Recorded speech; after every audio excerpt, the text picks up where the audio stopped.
Hey, it's just me. Hey, I got this thing today. It's like this. Well, I'm going to use it as an incense pot, but it's really cool. It's from, I'll put some incense in it. I got some benzoin, but it's not the same kind. And I got some sweet frankincense. Oh, the charcoal's not really ready.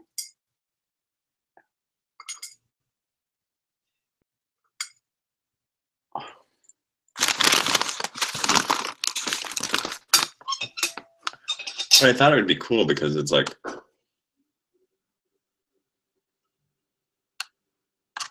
it was only $4.99.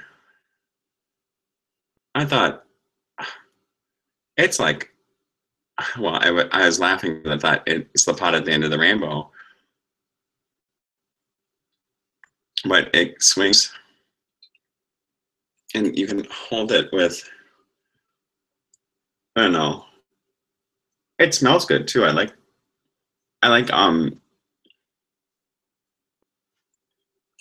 the frankincense. And well, they didn't have the kind of benzoin that I like there. I think they were out.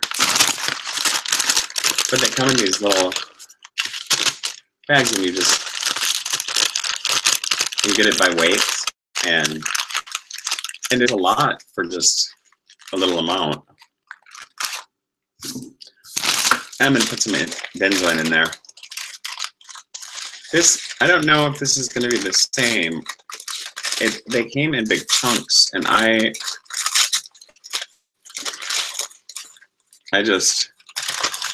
not used to normal form, and you just drop it on the charcoal.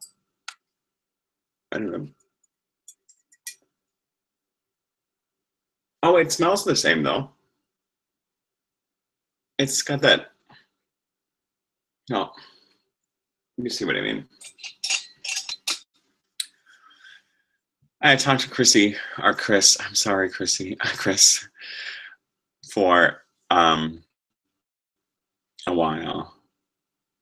She said she got her house TP'd, and I said, "Were you expecting it?" And she said, "Yes." And I said, "Well," and she told me it was homecoming, and I was like, "Oh, I didn't know that." This thing, sorry, it's like it makes me feel good. It reminds me too of being in Wilmer when everybody knew I was home, when the whole alley smelled like incense.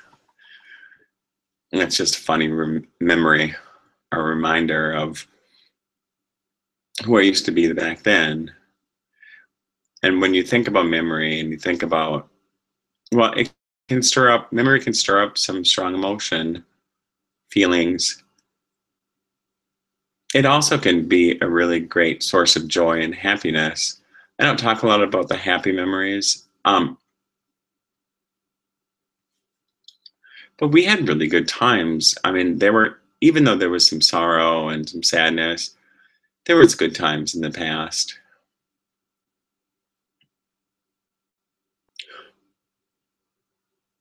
Lots of good times. I'll save that for in-person discussion.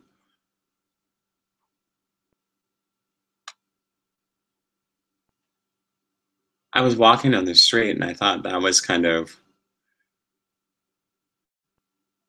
over by Lyndale and 36th to go to the present moment, the New Age, or I don't even know what to call it. It's a store where you can buy herbs,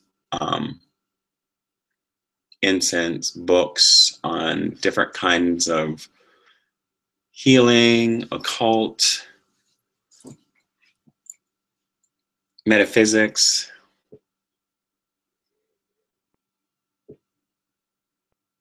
I like that store.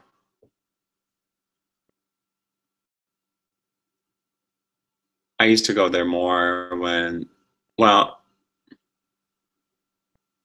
long time ago.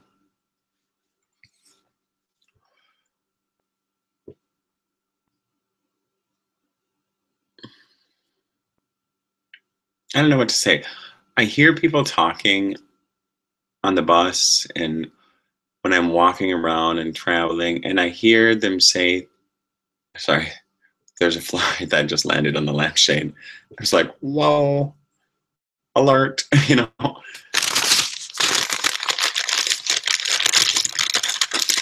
And some of it is, I don't know if it's just casual conversation or if I over personalize or if I should personalize or what exactly. This thing just reminds me of, it reminds me of something. And I think Sean will like it too because it's, $4 or $4.99. That was, and it's not like I have any place to put it. It's just here, and it's brass and it's got, ooh, the feet get hot with the charcoal in it. I suppose I have to set it on something.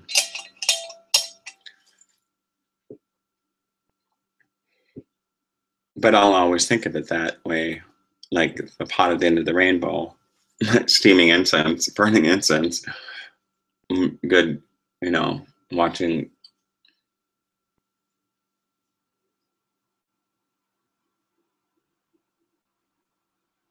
Well, I'll tell you this about incense too, about if you're using charcoal incense burners, let it get hot first, because if you put the incense on it too fast, too soon, it kind of melts and then it doesn't smell right. It should be really hot and like,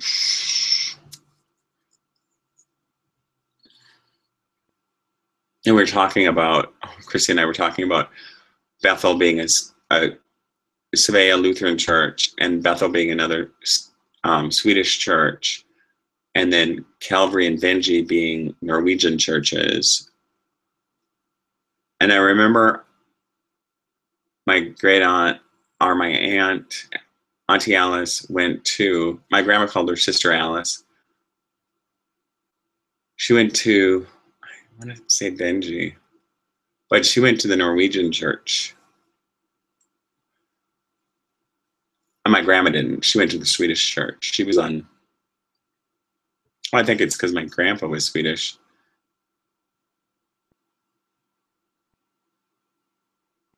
Well, and she always took care of the Lindquists too. I mean, she had more of the Lindquists and the Hallquists and that side. I don't know who took care of the Andersons, or if they, if people were like, I don't know where a lot of them went when they were ill back then. Maybe to other families. That fly is just circling around the light up there. So that is an interesting, just cultural thing from back then. And they were separate churches, even though they probably lived in the same vicinity. See how even like people separate each other?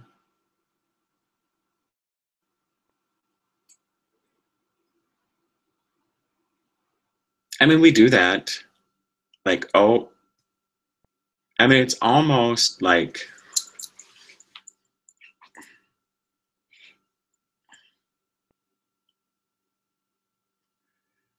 it's just what people do. It's behavior.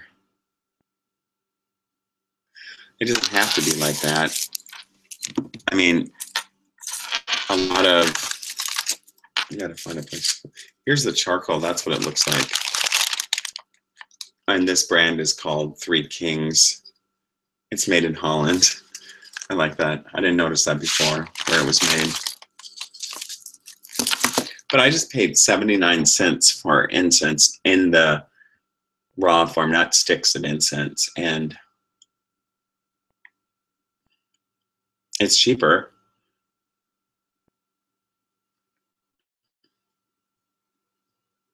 And I like the smell of it. It does smell good. The sweet frankincense and benzoin together.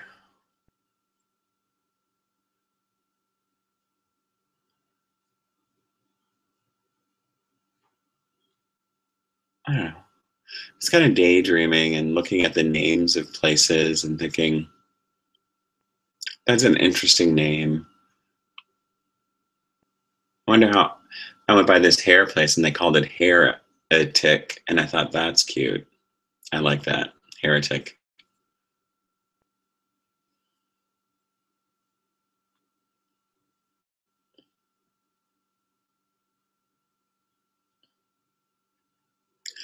I'm having a really hard time wrapping my head around what to do about Sabea and Mia.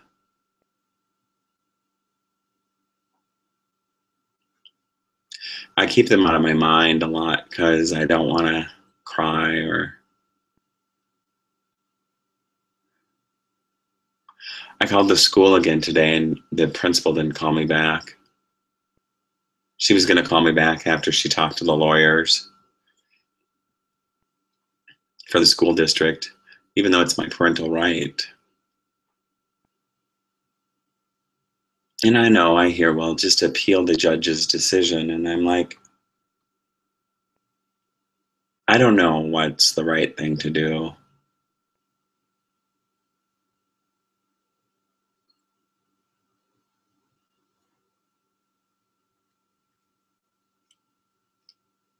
Part of me, like, I have really strong paternal instincts and like, I want to go do something. And yet I'm like, just give it time. Let like some feelings settle down. And I don't know. Part of me says something really bad happened and I don't know what it is.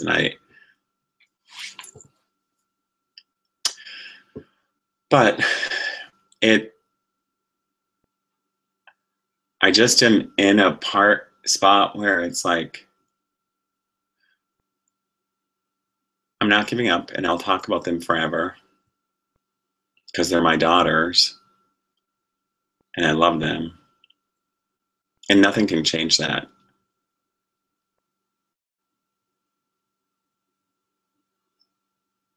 I think parents that are separated and that go through divorce and that are angry with each other hurt each other.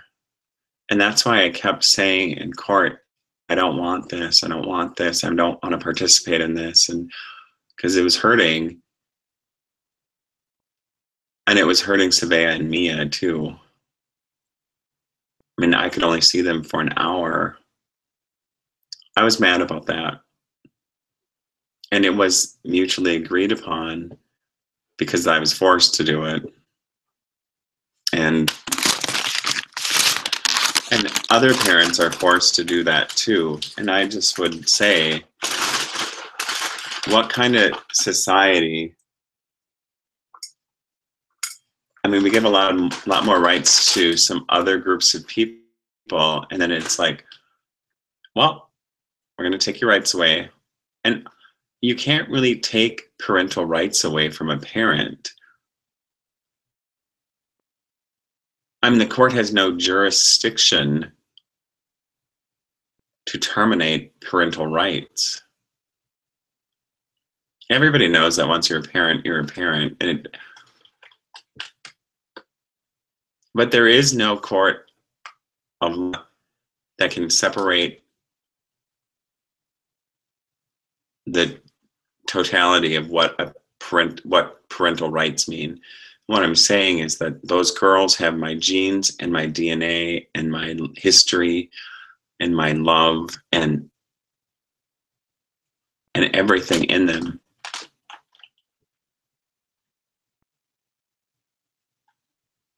And my heart can rule in the matter of the law, but in the heart, I mean, I know where those girls belong. Well, they belong with both parents. And that means time shared with both parents, with me and with Tara. I don't know what happened.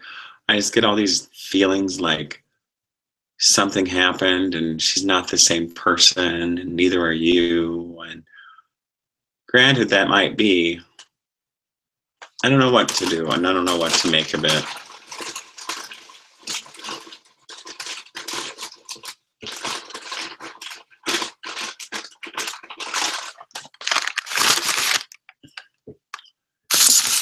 It's hard to, and I know other people, other fathers and mothers probably go through similar situations where there's an alienation of affection or a removal of, like, I always promised that I would keep pictures of your mother around and show you what she looked like and what her life was like. In some photos, I'm missing some photos. They're gone off the computer. I mean, I noticed that right away, that there was a large chunk of photos gone.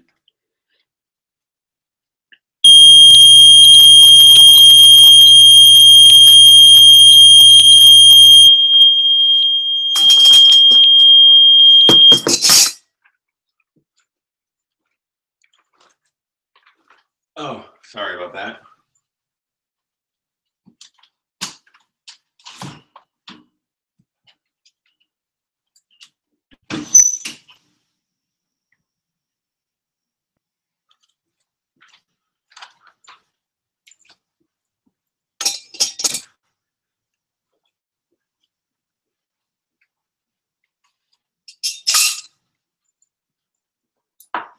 Oh, oops. I set the fire alarm off by accident.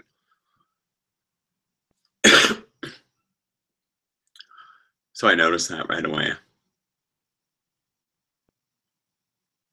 And I remember, this is a hard thing, and you don't separate sisters or family. I remember the judge asked me if I wanted to spend more time with Sabea than Mia. I was like, no, that's not fair. That's like saying I love Sabea more than Mia. And then Mia would be mad at Sabea, and Sabea would be like, Daddy loves me more. And then Mia would be like, I don't feel good about that.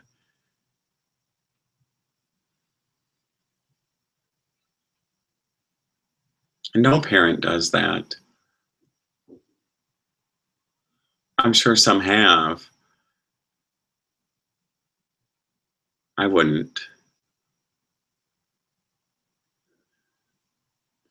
It's unfair to kids. It creates this feeling of I'm more special than you are, and these unfair feelings.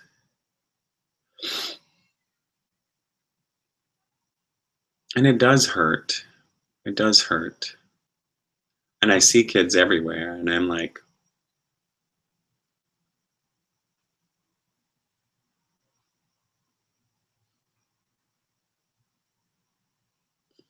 and the private lives of parents are private lives.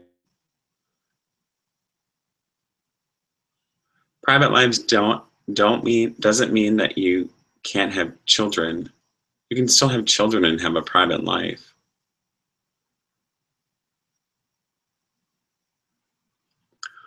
I mean, think about some celebrities and what they go through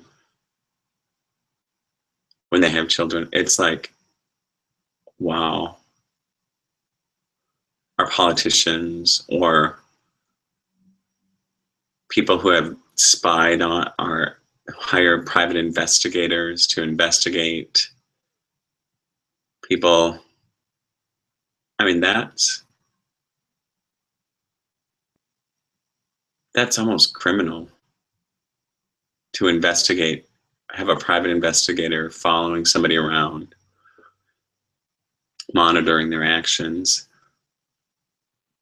It is criminal.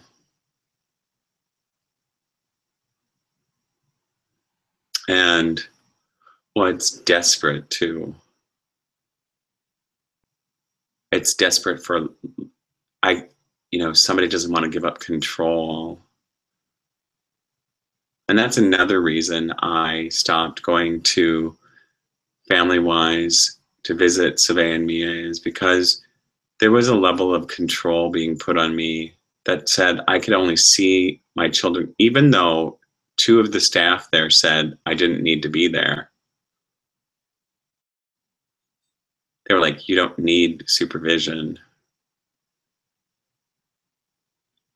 But I was still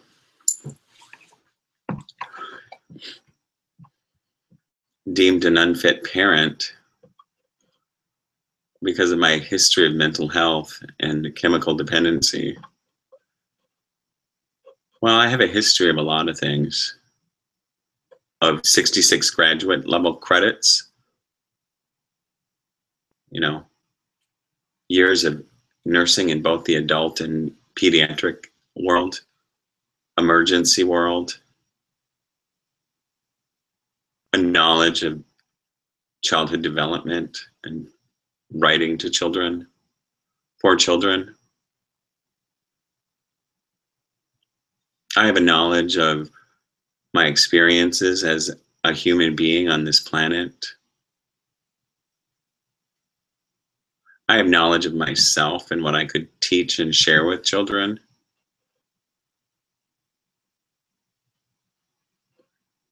I might not have your values or your morals, but that doesn't mean that I should be excluded from being a parent or parenting my children.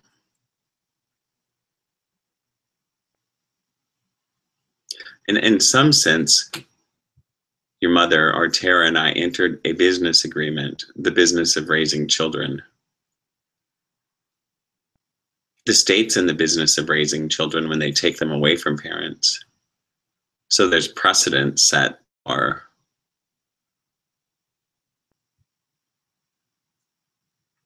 sharing.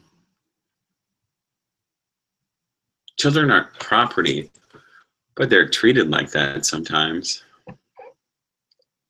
Kind of like just, okay, I'm taking ownership. And it's like, I'm a stakeholder in their lives. I have 50% or more of my genetic material made those children.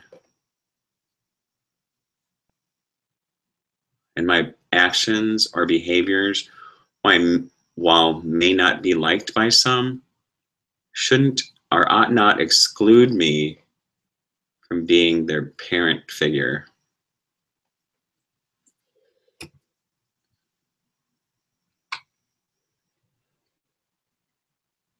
And I could go on a big tirade about, this is what happens when you have children and you get into a relationship where one person doesn't like the other, or this and this and this.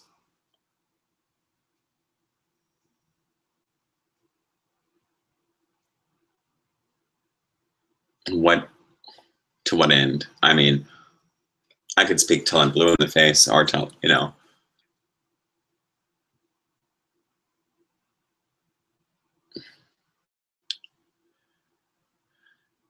it's difficult. It's difficult.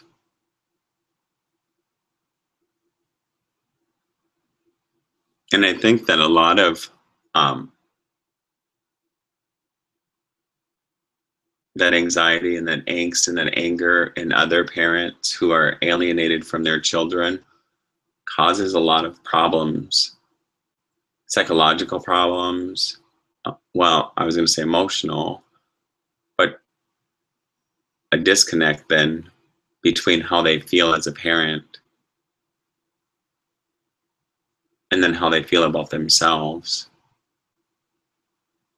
Because on one hand, you have this feeling about being a parent, and then you're being torn away from it.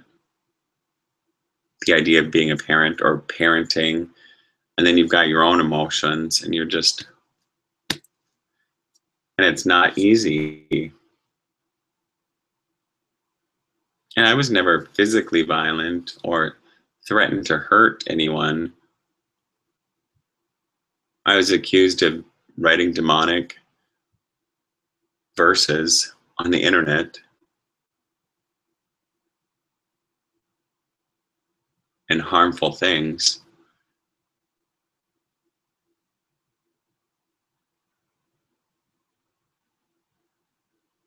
I don't know if that makes me a bad parent. I guess hurt people hurt each other. Hurt children hurt each other. And that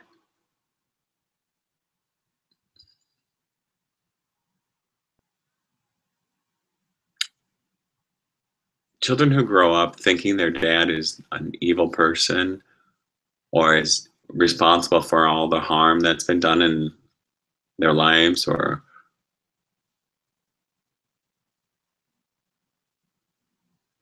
they come to realize eventually that, wow, that wasn't the case, and that some of it has been lies. And then what do? They have to then struggle internally, like, and come to terms with, I've been told this my whole life and it was a lie. And then they're like, then do they deal with their anger, or do they displace it onto the people or person who did? Do they internalize it and start self-destructing, or do they have to like crush their temple that they built up, believing one thing and then finding out another? Those are hard things to struggle with. I struggled with that with my own father. I wish he would call me once in a while, but I know he won't. I did apologize to him. Probably, I mean, it probably wouldn't have made a difference at what time and period in my life I apologize. He wouldn't have agreed with my lifestyle anyways.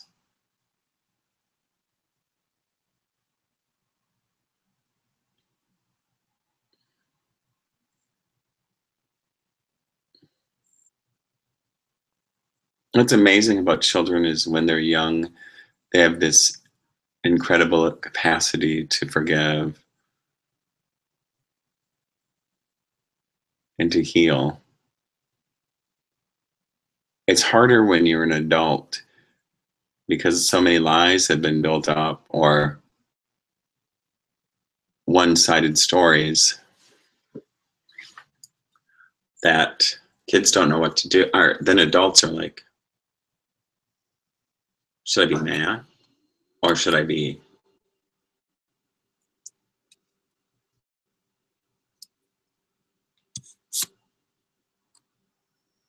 I don't know, because I don't know what. I feel like something happened and I don't know what it is. When I'm forbidden by the law to come within 100 feet of Riverside, your grandparents' house or your mother's house. And I'm like, well, all right. I mean, but people take restraining orders out for different reasons. Fear. Your mother knew I would never physically harm her. I never did. And that teeter-totter of a relationship goes like this. There's two, I mean, one person. I wasn't a saint by any means.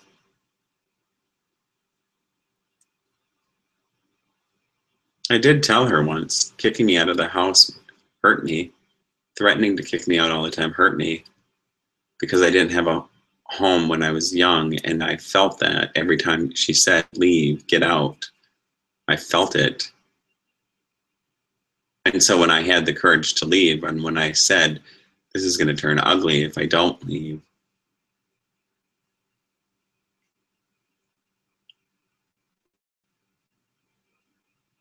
I still struggled with it because the two of you were involved. I was like, I don't want to.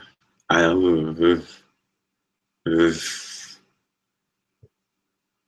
part of me didn't want to deal with it, that separation.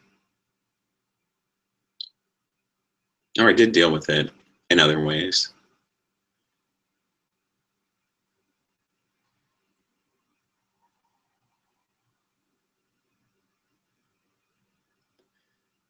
I mean, you don't, I mean, you can judge somebody based on your own morality and your own viewpoints. But what are you actually doing when you do that? You're judging yourself. This is how much I think this person's worth because of my own viewpoints. And you're assigning a level of worthiness to them. Well, they're down here. They're not worth it. But then for us to be such a religious community or religious people, and then it's like, really? Where's your, or not religious? I mean, maybe people that weren't religious were involved in it, and like,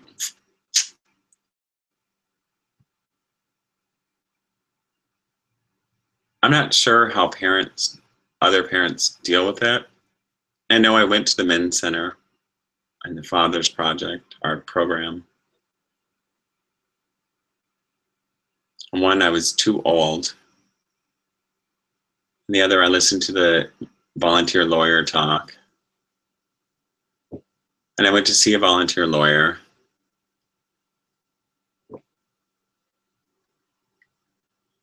And the whole time I was like, I don't want to do this. It's just going to hurt Savannah and Mia. And the end of it, it's going to hurt them.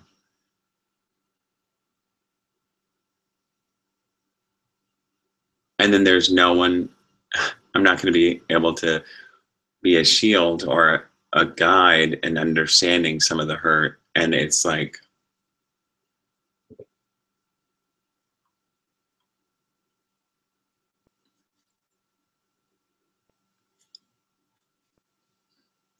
or explaining, what the cause of it was or what, I'm probably to blame. People were like, you shouldn't have had children. You didn't have permission. I didn't have permission to love the people that I loved either. And I wasn't asking anybody for permission. But then rarely is that done anymore.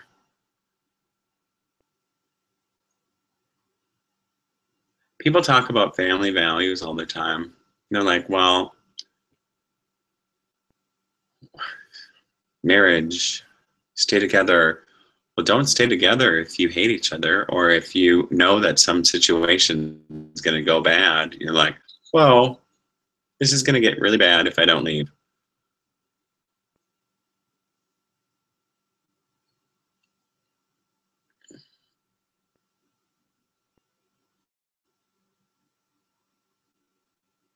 I said before I left her, and I loved her.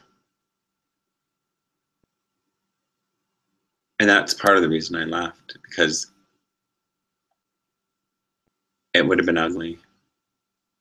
I mean, for one, I wanted to hit her.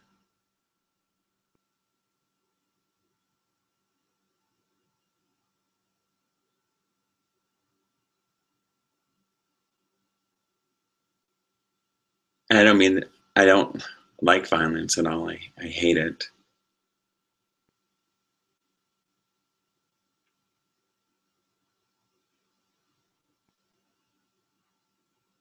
It makes me feel uneasy.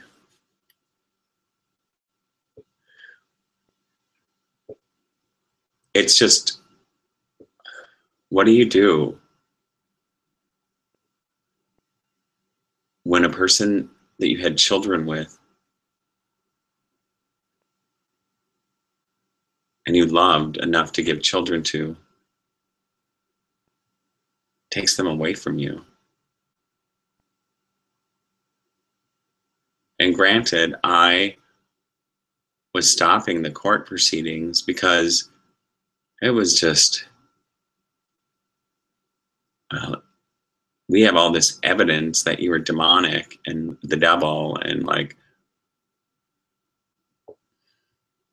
none of that stuff was about your mother. Maybe one thing.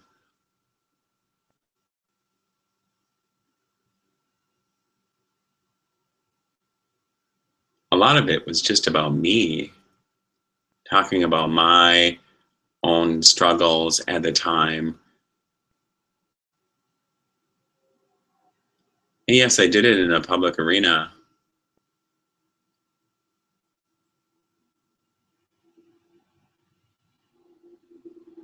But that's not, I mean, I'm not on trial for having a voice.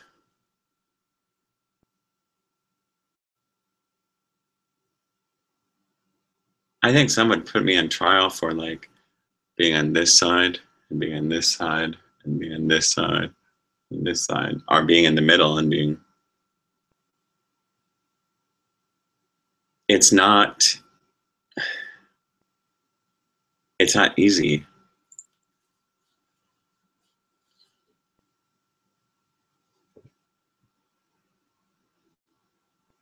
I remember sitting outside the courtroom listening to this man talk about he was going through some custody thing too, and the lawyers were talking to him, and I was just like, oh, I hope they give him his case for free. And he was going through custody stuff, and I thought, and I know mothers go through it too.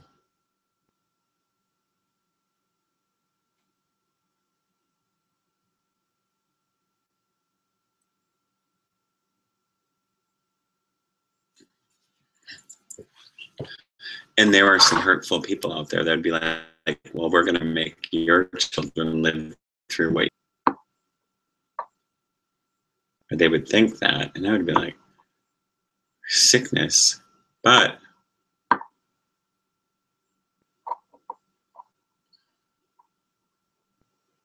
they're my children as well as their mothers.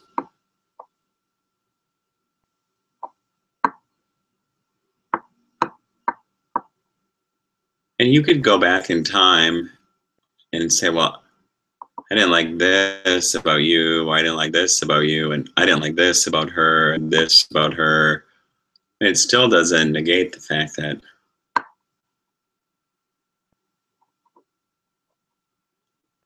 they're my children. I was there when I cut the cord, I was there the entire time. I took that picture of the moon when the night we went into the hospital. It was all blurry. And then in the hospital, I took that picture of Riverside being built up when Mia was born.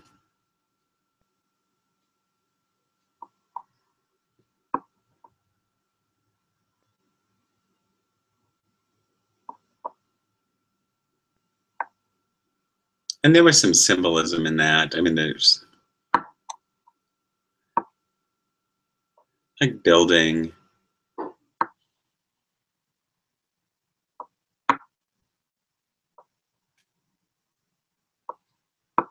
It wasn't like, oh, that a child's going to hold us together or another one.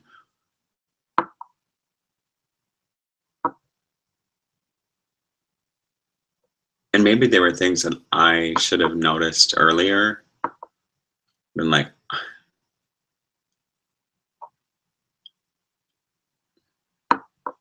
or your mother should have noticed earlier.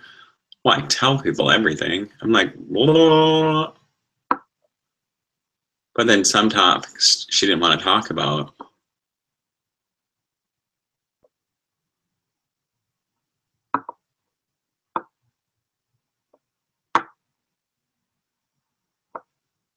There's got to be something that can be done for parents' rights that can help heal that divide between angry, bitter separations so that children don't grow up believing one thing and then finding out another thing and then going, ugh. Then you put it on them, and they were innocent.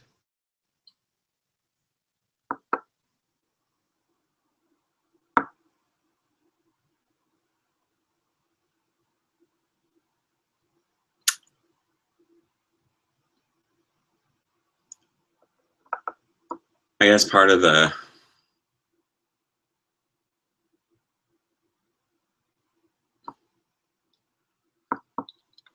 problem is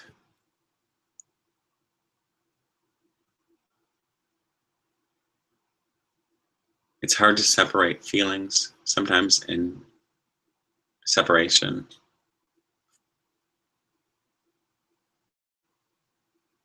And sometimes private stuff is made public on both sides that shouldn't be made public.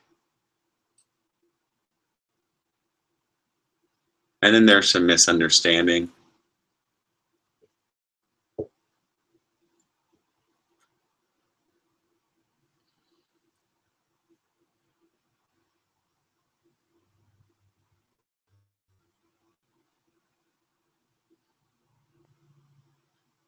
But treating parents like criminals is not the answer.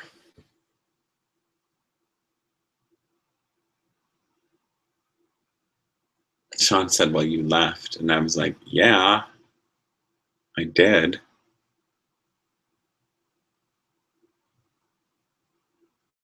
I did. I'll get back to you.